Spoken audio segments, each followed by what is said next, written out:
If you're ever looking to buy this fragrance, check out my link, save yourself a little bit of money. This is from the house of Argos. This is the house that Christian Petrovich built. Model, superstar, real estate guy. He's been in acting, done it all, and he's a perfumer, and he's a damn good one. This fragrance is absolutely amazing. It's called DANAE. It is inspired by a painting. The bottle is just amazing. I talk about that all the time, but that really impresses me. This bottle is so heavy. The glass is so amazing. I love the cap. There's a nice touch with the crystal in there, guys.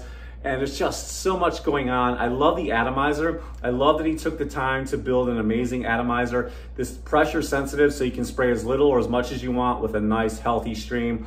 This fragrance is just so boozy. It is an absolute patchouli bomb. It is just so gorgeous and so sweet and so sensual, and it just has this dark, mysterious vibe to it, but it also just has this vibe where it just makes you smell like $1,000,000. And I love this fragrance. It definitely invokes confidence. It's one of my absolute favorites, so I'm saving this one for sure. All right, guys, this is one of my new obsessions.